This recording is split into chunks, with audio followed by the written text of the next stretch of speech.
And we continue. We've got some beautiful yellow flowers by the water here, and it's very windy. Thank you for being with me. We continue with number 1, the problem. Don't bargain over positions. It says don't bargain over positions. Whether a negotiation concerns a contract, a family quarrel, or a peace settlement among nations, people routinely engage in positional bargaining. Each side takes a position, argues for it, and makes concessions to reach a compromise.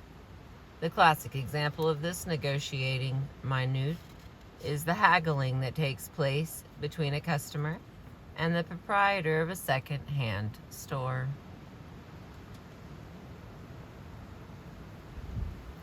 The customer says, "How much do you want for this brass dish?" The shopkeeper says, "That is a beautiful antique, isn't it? I guess I could let it go for $75. The customer says, "Oh, come on, it's dented. I'll give you $15. Shopkeeper says, "Really? I might consider a serious offer, but $15 certainly isn't serious." Customer replies, "Well, I could go to 20, but I would never pay anything like $75. Quote me a realistic price." The shopkeeper says, "You drive a hard bargain, young lady. $60 cash right now." Customer says, $25? Shopkeeper replies, "It cost me a great deal more than that. Make me a serious offer." $37.50. That's the highest I will go. Have you noticed, the shopkeeper replies, "Have you noticed the engraving on that dish? Next year, pieces like that will be worth twice what you pay today."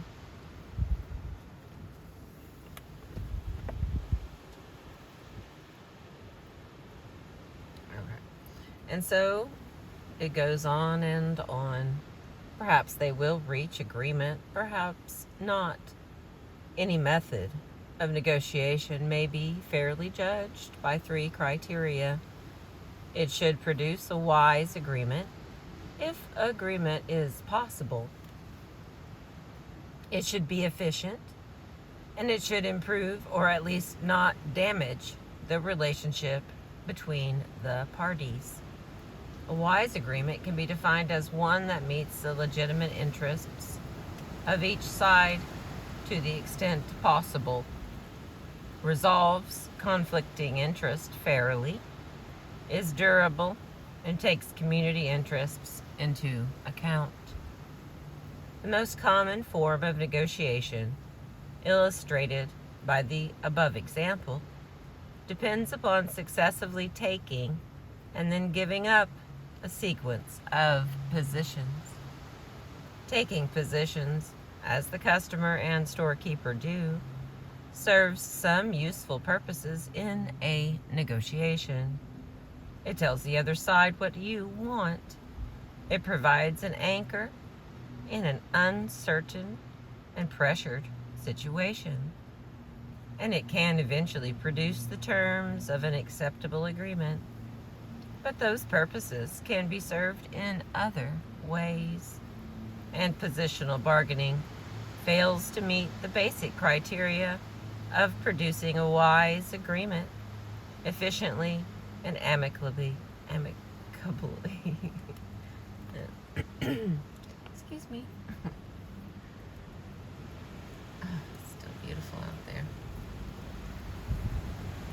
Arguing over positions produces unwise agreements. When negotiators bargain over positions, they tend to lock themselves into those positions. The more you clarify your position and defend it against attack, the more committed you become to it. The more you try to convince the other side of the impossibility of changing your opening position, the more difficult it becomes to do so. Your ego becomes identified with your position. You now have a new interest in saving face and reconciling future action with past positions, making it less and less likely that any agreement will wisely reconcile the parties' original interests. The danger that positional bargaining will impede a negotiation was well illustrated by the breakdown of the talks under President Kennedy for a comprehensive ban on nuclear testing. Critical question arose. How many on-site inspectors per year should the Soviet Union and the United States be permitted to make within the other's territory to investigate suspicious seismic events? The Soviet Union finally agreed to 3 inspections. The United States insisted on no less than 10. And there the talks broke down over positions, despite the fact that no one understood whether an inspection would involve one person looking around for one day or 100 people prying indiscriminately for a month.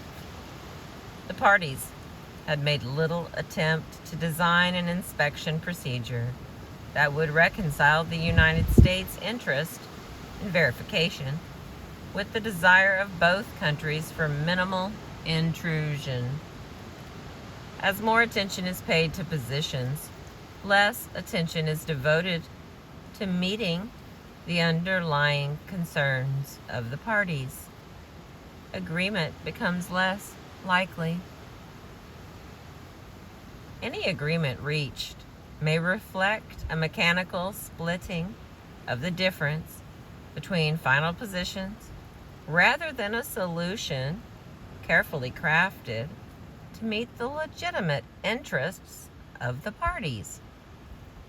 The result is frequently an agreement less satisfactory to each side than it could have been.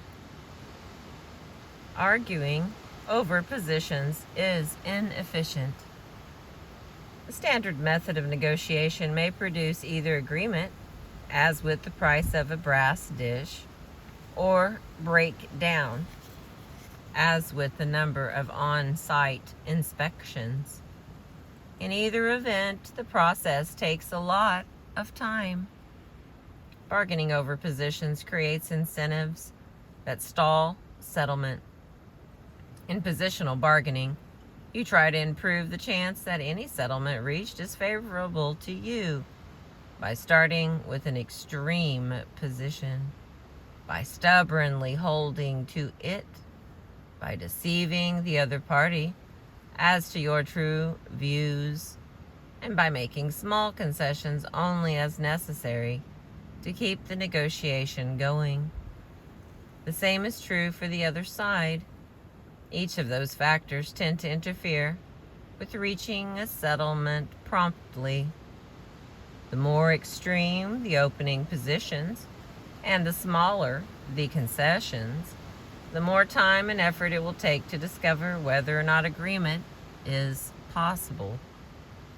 The standard also requires a large number of individual decisions as each negotiator decides what to offer, what to reject, and how much of a concession to make. Decision-making is difficult and time-consuming at best, where each decision not only involves yielding to the other side, but will likely produce pressure to yield further. A negotiator has little incentive to move quickly. Dragging one's feet, threatening to walk out, stonewalling, and other such tactics become commonplace. They all increase the time and costs of reaching agreement, as well as the risk that no agreement will be reached at all. Arguing over positions endangers an ongoing relationship. Positional bargaining becomes a contest of wills. Each negotiator asserts what he will and won't do. The task of jointly devising an acceptable solution tends to become a battle. Each side tries through sheer willpower to force the other to change its position. I'm not going to give in. If you want to go to the movies with me, it's the Maltese Falcon or nothing. Anger and resentment often result as one side sees itself bending to the rigid will of the other, while its own legitimate concerns go unaddressed. Positional bargaining thus strains and sometimes shatters the relationship between the parties. Commercial enterprises that have been doing business together for years may even part company. Neighbors may stop speaking to each other. Bitter feelings generated by one such encounter may last a lifetime. When there are many parties, positional bargaining is even worse. Although it is convenient to discuss negotiation in terms of two persons, you and the other side. In fact, almost every negotiation involves more than two persons. Several different parties may sit at the table, or each side may have constituents, higher ups, boards of directors, or committees with whom they must deal.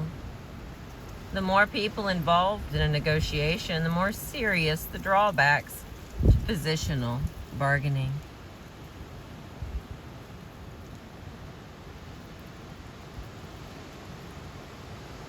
If some 150 countries are negotiating, that wind is loud, as in various United Nations conferences, positional bargaining is next to impossible. It may take all to say yes, but only one to say no. Reciprocal concessions are very difficult. To whom do you make a concession? Yet even thousands of bilateral deals would still fall short of a multilateral agreement. In such situations, positional bargaining leads to the formation of coalitions among parties whose shared interests are often more symbolic than substantive. In the United Nations, such coalitions produced negotiations between the North and the South, or between the East and the West. Because there are many members in a group, it becomes more difficult to develop a common position. What is worse, once they have painfully developed and agreed upon a position, it becomes much harder to change it.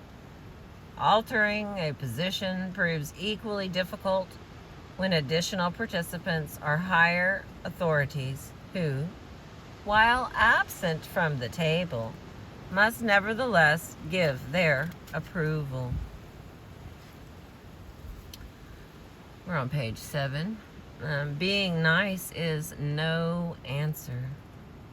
Many people recognize the high cost of hard positional bargaining, particularly on the parties in their relationship.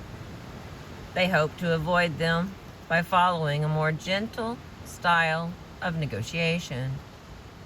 Instead of seeing the other side as adversaries, they prefer to see them as friends. Rather than emphasizing a goal of victory, they emphasize the necessity of reaching agreement. In a soft negotiating game, the standard moves are to make offers and concessions, to trust the other side, to be friendly, and to yield as necessary to avoid confrontation. The following table illustrates two styles of positional bargaining, soft and hard. Most people see their choice of negotiating strategies as between these two styles.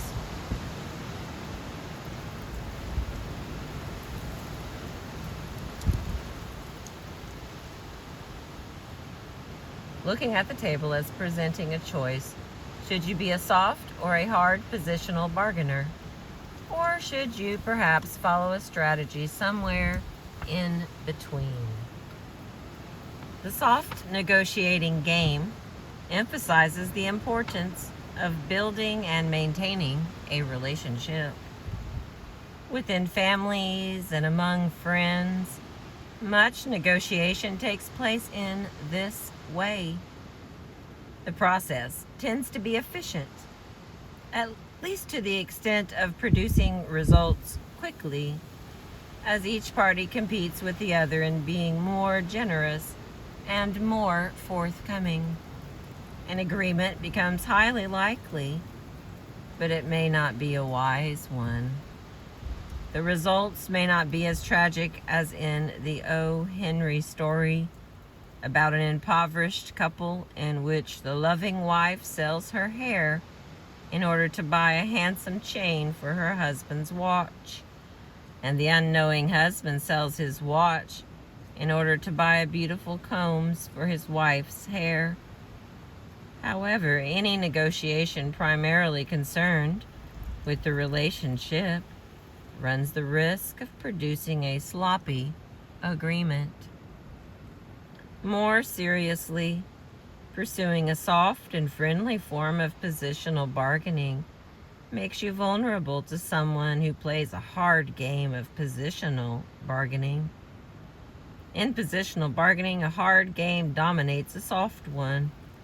If the hard bargainer insists on concessions and makes threats, while the soft bargainer yields in order to avoid confrontation and insists on agreement, the negotiation game is biased in favor of the hard player.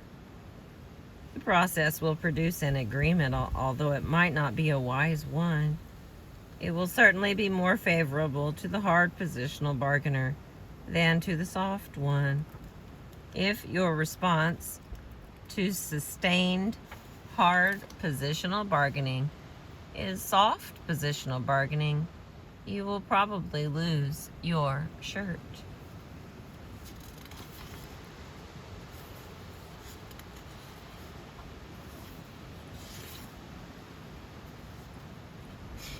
There's so much left here, friends, but I gotta read all that stuff.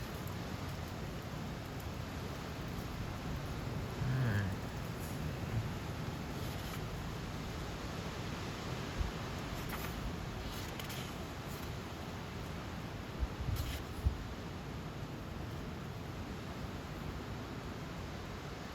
There is an alternative.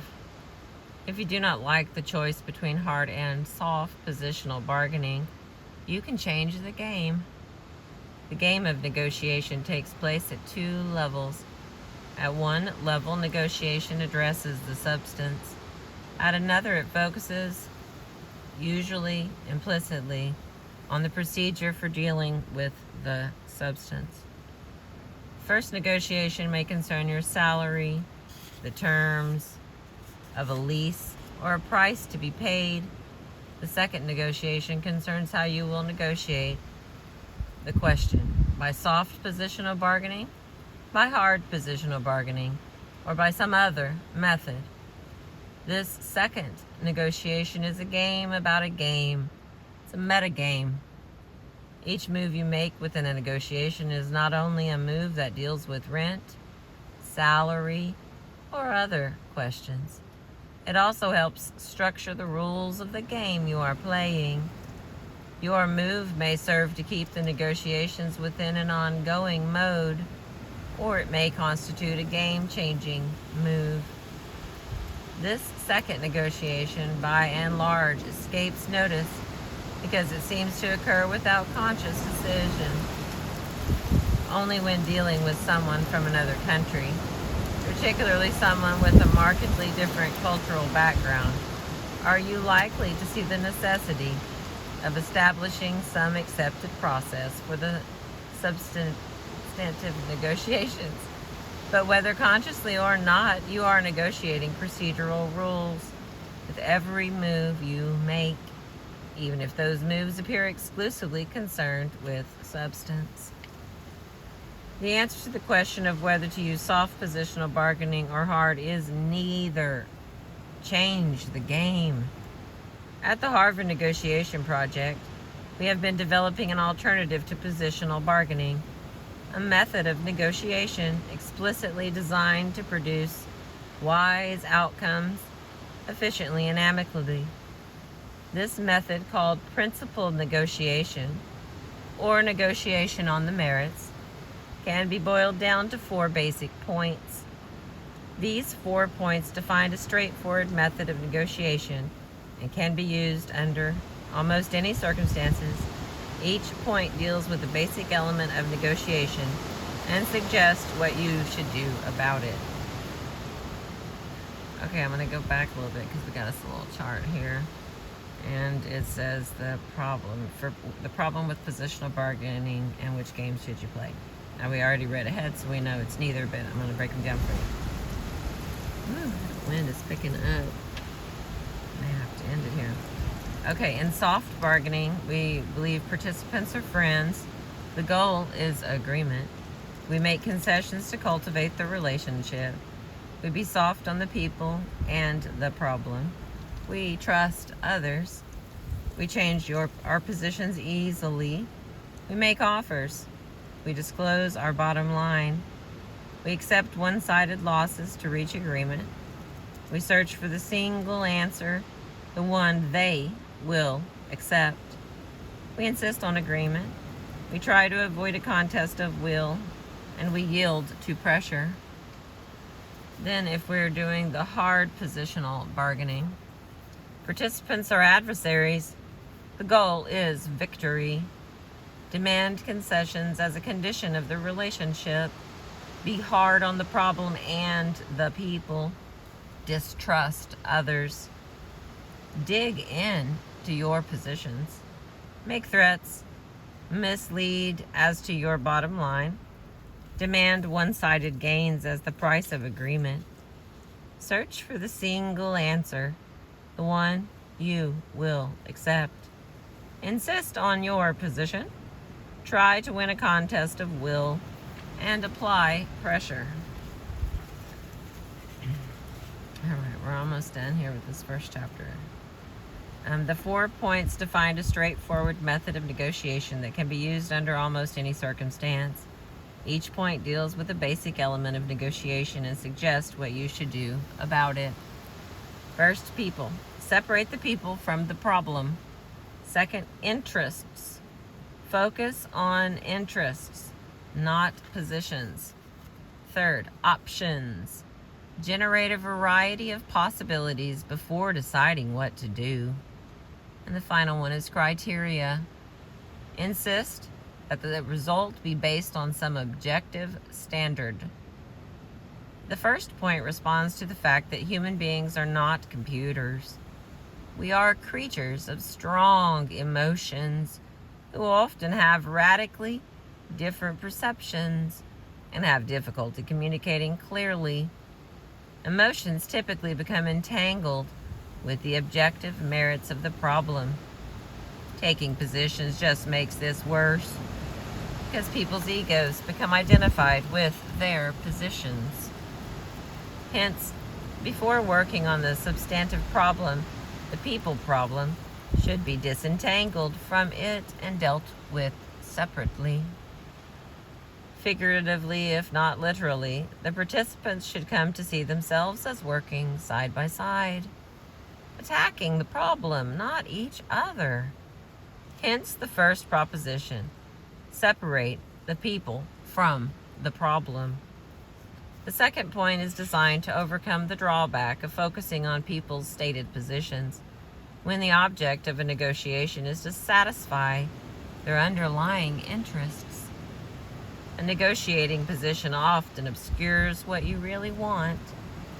Compromising between positions is not likely to produce an agreement which will effectively take care of the human needs that lead people to adopt those positions.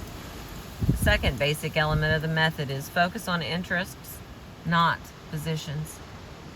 The third point responds to the difficulty of designing optimal solutions while under pressure.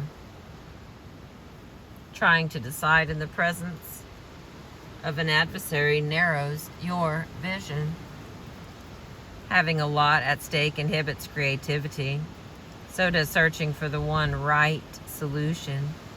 You can offset these constraints by setting aside a designated time within which to think up a wide range of possible solutions that advance shared interests and creatively reconcile differing interests. Hence the third basic point. Before trying to reach agreement, invent options for mutual gain. All right, we're almost done here. Got a page and a half. On page 12 of our book, Getting to Yes by Roger Fisher and William Ury. This is a second edition, which includes Bruce Patton. Okay, where interests are directly opposed, a negotiator may be able to obtain a favorable result simply by being stubborn. That method tends to reward intransigence and produce arbitrary results. However, you can counter such a negotiator by insisting that his single say-so is not enough, and that the agreement must reflect some fair standard, independent of the naked will of either side. This does not mean insisting that the terms be based on the standard you select, but only that some fair standard, such as market value, expert opinion, custom, or law determine the outcome. By discussing such criteria rather than what the parties are willing or unwilling to do, neither party need give in to the other. Both can defer to a fair solution. Hence the fourth basic point. Insist on using objective criteria.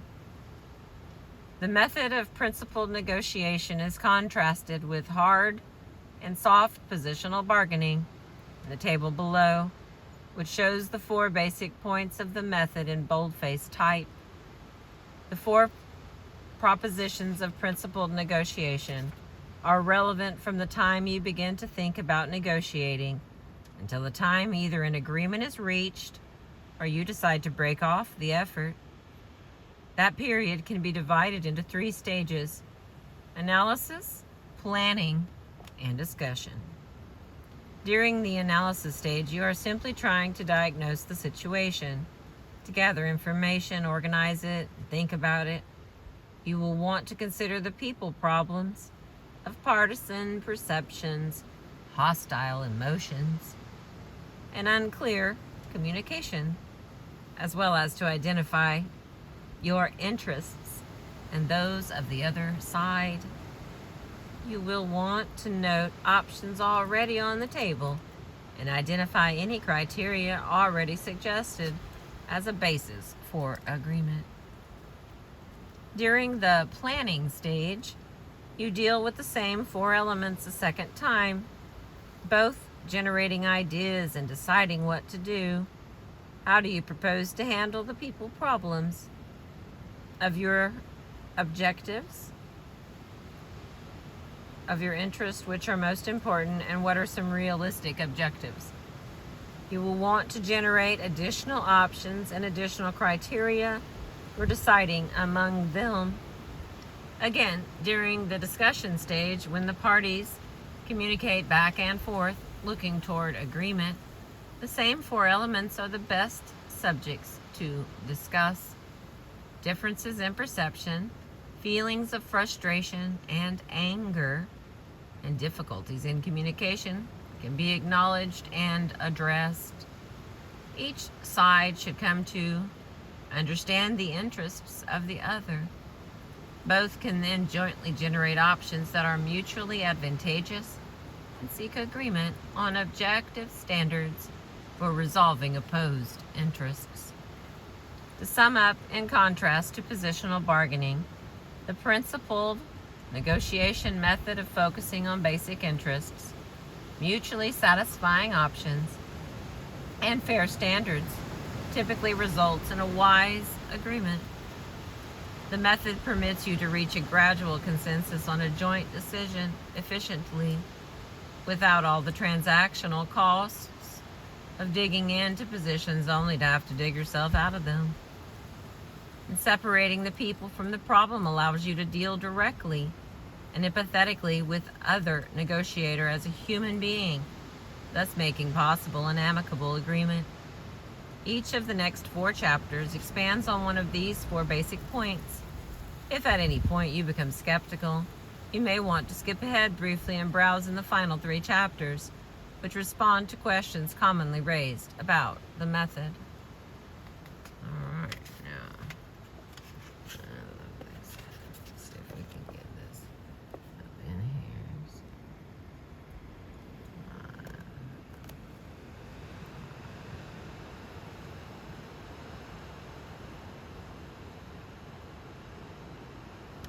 Oh, sorry about that.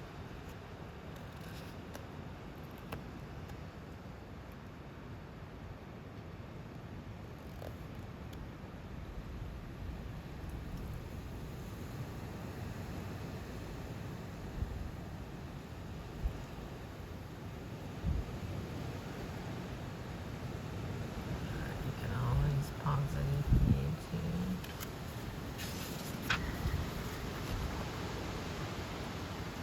Thank you for being with me. I appreciate you. We'll start with chapter 2 next.